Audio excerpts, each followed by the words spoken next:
Bonjour, aujourd'hui nous allons parler des nettoyages karmiques, spécifiquement de la dette karmique. Qu'est-ce qu'une dette karmique? C'est quelque chose que vous avez ramené, soit par rapport à votre famille, donc un héritage au niveau familial, soit une thématique que vous avez ramenée de vos différentes expériences. Pour détecter une dette karmique, si nous prenons un exemple, nous allons prendre la dette karmique, comme on appelle dans notre jargon, la dette du conflit au liquide. La dette du conflit au liquide, le liquide étant aussi l'argent, vous pouvez imaginer une personne qui soit n'arrive pas à conserver de l'argent, soit quand elle l'a, elle le dépense, ce qu'on dit avoir des trous dans les poches, donc incapable de garder une certaine somme avec elle. Soit encore des personnes qui, par exemple, ont une propriété, ils veulent se débarrasser de cette propriété. Alors, en dehors des faits qu'on peut avoir plein d'énergie au niveau des émotions, on a vécu une histoire, la famille a grandi dans cette maison, donc toutes ces énergies qui font qu'on ne peut pas vendre la maison. Mais également, si vous avez un souci de conflit au liquide, la maison, vous n'arriverez pas à la vendre parce qu'au moment de la signature, il y aura toujours quelque chose qui ne va pas faire que ça vient à conclure. Car en fait, il y a une telle somme d'argent, donc une telle liquidité disponible avec cet objet, que du coup, ça ne va pas pouvoir se faire.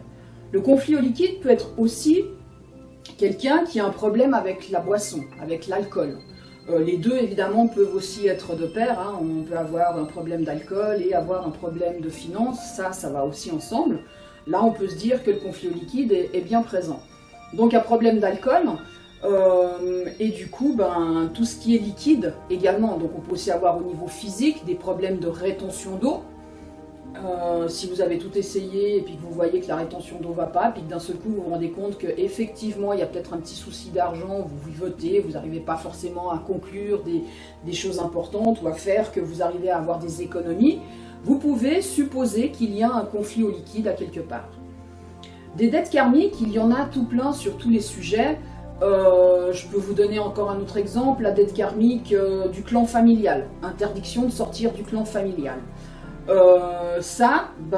Comme le nom l'indique, c'est-à-dire que si d'un seul coup, une personne dans le clan de la famille décide de faire quelque chose qui est complètement différent que ce que la famille a fait jusqu'à présent, que ce soit des activités, des hobbies, du professionnel, quoi que ce soit, la personne veut faire quelque chose de différent, cette personne ne va pas réussir à se réaliser, car par le fait d'être dans le clan familial et qu'il y a interdiction de sortir dans le clan familial et tout ce que ça comporte, les choses que la personne veut réaliser n'arrivera pas à les faire.